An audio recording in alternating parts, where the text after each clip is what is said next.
میرا شکیل بات کر رہا ہوں دبئی سے. جی جی جی جی جی سر میرا تعلق ڈسٹرکٹ احتباد تحصیل لورا سے ہے.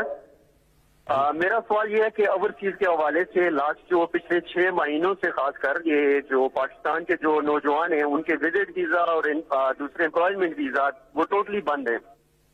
اور آپ کو معلوم ہے کہ جو لوگ پاکستان میں جاب حاصل نہیں کر پا رہے تھے وہ یہاں پہ آ کے اپنی مارکیٹ میں آ کے یہاں پہ اپنی جو ہے نا وہ صلاحیتوں کا جو ہے نا وہ اس کے بلبوتے پہ جو ہے نا جاب حاصل کرتے تھے.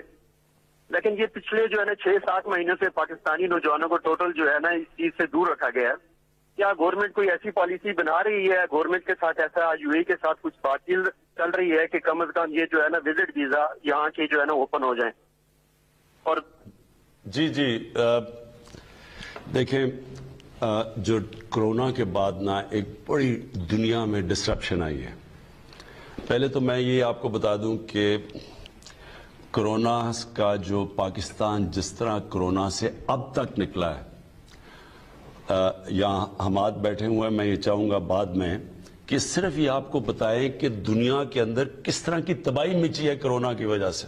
یہ ہندوستان میں کس طرح کی تباہی مچی ہے کہ یہ جو آج ہندوستان کے حالات ہیں، جو ان کی ہر طرح معیشت کی تباہی ہوئی ہے، اس کے مقابلے میں پاکستان تو وہ چند ملکوں میں سے ہے جو اس سے نکل گیا. تو پہلے تو میں اس کے بعد میں بات کروں گا معیشت کی. لیکن جو ٹریول کے اوپر بھی آیا اور پھر یو اے ای اور پھر سعودی عربیہ کے اندر مشکلات آئیں، مجھے پوری طرح پتہ ہے اپنے لوگوں کو. میں آپ کو یقین دلاتا ہوں کہ میری ان سے بھی شیخ محمد بن زاہد یو اے ای والے سے بھی ان سے بھی بات ہو چکی ہے، اور میں نے پرنس محمد بن سلمان سے بھی بات کر چکا ہوں. تو انشاءاللہ آپ فکر نہ کریں، ہم کوشش کریں گے کہ آپ کے لیے جو مشکلات ہیں، آپ ہمارے اثاثہ ہیں. جو لوگ وہاں جا کے کام کرتے ہیں اور پھر پیسے بھیجتے ہیں اور ریکارڈ ریمیٹنسز آ رہی ہیں باہر سے، یہ ہمارے خاص لوگ ہیں. تو آپ فکر نہ کریں کہ پہلے بھی بات کر چکا تھا، لیکن یہ مسئلے آئے ہیں اس کے بعد اور انشاءاللہ اس کی بات کریں گے. اس سے پہلے روبینہ آپ نے بات کی تھی کرپشن کی، اور آپ نے کہا تھا کہ لوگ کہہ رہے ہیں کہ جی پہلے اب سختی ہے تو کرپشن اور بڑھ گئی ہے. دیکھیں روبینہ، ایک بڑے غور سے میری آپ نے بات سننی ہے. یہ جو کرپشن ہے نا، یہ ایک ایسی کینسر ہے جو صرف پاکستان میں نہیں پھیلی ہوئی. یہ ہر غریب ملک جو دنیا کا ہے اس کی بنیادی کرپشن ہے. کرپشن ایک ایسی چیز ہے جو ایک امیر ملک کو تباہ کر دیتی ہے، ایک دیمک کی طرح پھیل جاتی ہے. ملیشیا کو مہاتر محمد نے کہاں سے اٹھا کے کدھر لے گیا؟ ان کی اوسط جو آمدنی تھی ملیشیا میں جب مہاتر محمد آئے تھے $500 تھی. جب مہاتر محمد گئے $9,000 پہ پہنچ گئی. ادھر بھی ایک کرپٹ پرائم منسٹر آ گیا، وہ آج کل جیل میں ہے. اس نے اسی ملیشیا کو مقروض کر دیا، کیونکہ اس نے بھی کیا کیا، وہاں سے پیسہ چوری کر کے باہر لے گیا. تو 2 قسم کی کرپشن ہے. ایک ہے حکمران کی کرپشن جو ایک ملک کو تباہ کرتی ہے، ملک کو مقروض کر دیتی ہے. یہ سارے غریب ملکوں کی کہانی ہے. پیسہ چوری کرو، اقتدار میں آؤ، پرائم منسٹر بنو، وزیر بنو، پیسہ چوری کرو. کیونکہ وہ آپ پیسہ ملک میں نہیں رکھ سکتے. اگر میں پٹواری ہوں، میں تھانے دار ہوں، میں سرکاری نوکر ہوں، تو چلے میں 1 کروڑ 2 روپے 2 کروڑ کی کرپشن کر لوں گا، 10 کی کر لوں گا، وہ میں اپنے گھر کے نیچے کھود کے تو نیچے چھپا دوں گا.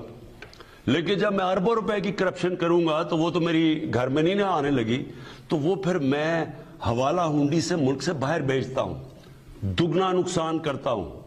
پہلے میں چوری میں اربوں روپے کی، پھر جب میں، کیونکہ وہ ملک میں نہیں چھپ سکتی، میں جب ملک سے باہر بھیجتا ہوں، آف شور اکاؤنٹس میں بھیجتا ہوں، لنڈن میں مہنگے مہنگے علاقوں میں بڑے بڑے محل خریدتا ہوں، تو ملک کو اصل میں نقصان میری طرح کا. جب پرائم منسٹر چوری شروع کرتا ہے تو اصل تباہی ملک کی تب آتی ہے. ایک یونائٹڈ نیشنز کے سیکیورٹی جنرل کے نیچے ایک پینل بنی ہے، اس کا نام ہے fact I panel. Fact I panel نے ساری جو غریب ملکوں سے پیسہ چوری ہوتا ہے اس کے اوپر پوری رپورٹ بنائی ہوئی ہے.